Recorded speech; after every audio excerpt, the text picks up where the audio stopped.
So let's talk about the best oil to deep fry your foods in. Well, you should probably use something healthy like vegetable oil, right? Because you could see these healthy vegetables here. And you can see this one is Clover Valley. So it's probably a beautiful farm of rolling hills and clover where they make this vegetable oil. And it's pure vegetable oil. It's actually considered heart healthy on the label. There's just a little bit of saturated fat in here. I think it's 2 grams. There's no sugar. There's no trans fats, and there's no gluten. And so this is pretty much the best oil you should use to deep fry your food. And I hope you know that I am completely and utterly sarcastic today. We're going to talk about seed oils right here. And then I'm going to show you what I think you should do regarding the deep fried oils. Seed oils are called polyunsaturated fatty acids. Poly meaning many, unsaturated mean a type of oil that it's very, very fragile and unstable. Now, the first thing you need to know is that when they talk about vegetable oils, they're really talking about seed oils. I know they have pictures of vegetables, but this is not where they're getting the oil from. It comes from corn, soy, canola, things like that. They're considered one part of the ultra-processed food category, which they use industrial processing where they're heating, adding hexane, which is a solvent that's in gasoline. And so they go through this incredible refining process where you end up with this very refined, empty oil. And one of the reasons they do this is so it can sit on the shelf for a long period of time. We consume like 25 to 30% of our calories with this right here. Yeah. Incredible. You start reading the ingredients and it's in almost everything. When you fry foods in these oils, you're basically frying other ultra processed ingredients in this ultra processed ingredient. For example, let's say you have a donut, right? Which is pure ultra processed food, and you're going to deep fry it in the seed oil. You're going to heat a starch or sugar with a fat. That's going to create really sticky proteins in our bodies. It's called glycation, and that sticky protein is going to gunk everything up and make it dysfunctional. And let's say, for example, we're going to deep fry some chicken, right? We're not just going to deep fry chicken. We have to coat the chicken with an ultra processed ingredient, maybe with a starch, right? So now we're combining heat with fat with protein. That's again going to create this sticky substance that's going to kind of clog everything up. Now, when you go to a fast food restaurant, they don't just use this oil once. They use it like 100 times. And they're going to keep reheating it and reheating it and reheating it day after day, cooking your food. And the more they heat it, the more toxic the food is. And a couple more things I want to bring up about seed oils before I move on. But seed oils were never meant to be consumed, okay? Even like in 1865, when they kind of found a process to develop these seed oils, it wasn't meant for human consumption, okay? These polyunsaturated fatty acids are meant to support our membranes of our cells. Now, the membranes are around our cells.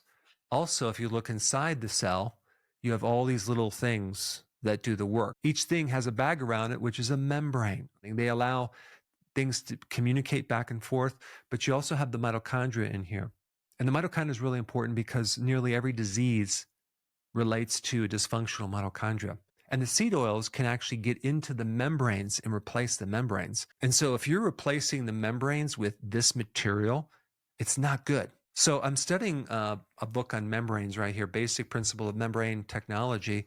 It's fascinating because it goes into the biochemistry of membranes and how amazing they are. And also in this book right here, The Ancestral Diet Revolution, how vegetable oils and processed foods destroy our health and how to recover. Here's a picture of a kid who's smoking, right? Well, the oxidative stress that occurs with smoking kind of poisons us for about 6 months to a year after quitting. But when we consume the seed oils, right, it's going to poison us for about 3 years after just one serving in cooking oil. Yeah, so there's some fascinating data. So these oils were never meant for fuel like other fats.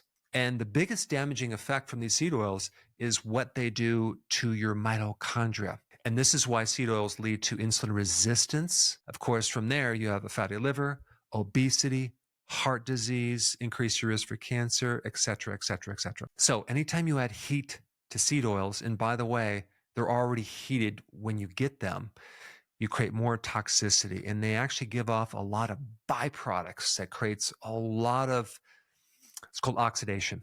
You can look at oxidation like rusting out something, but the seed oils are not being burned up as fuel in the body. So they kind of get lodged and stored in the body, and they just gunk up everything. Now let's look at the oils that you could use if you wanted to deep fry something. So this graph represents something called the peroxidation. That's that in the process of being oxidized stage.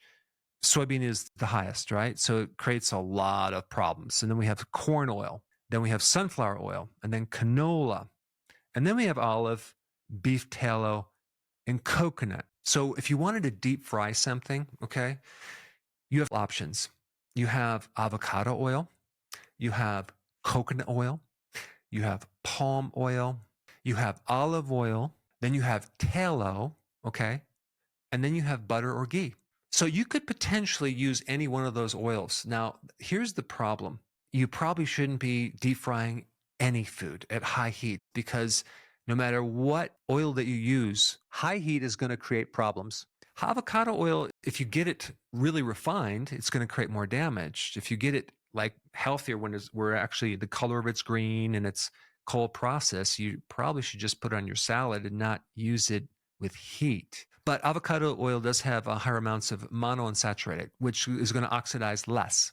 Just like olive oil, which is high in monounsaturated fats, you get a lot of the protective factors as well. Same with coconut oil and palm oil, but those may smoke a lot more when heating. So maybe like a moderate heat or maybe a stir fry or even pan fried, that would be a lot better.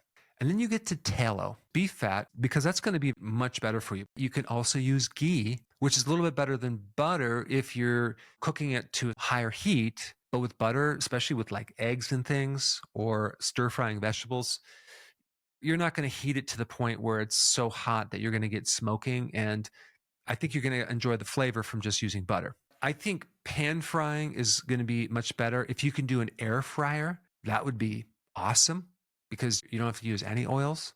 And then, of course, you have stir frying. That's a good one, too. Now, since I did mention this deep fried chicken, I know you're probably hungry right now and you're probably thinking about it. So I put that recipe up right here. Check it out.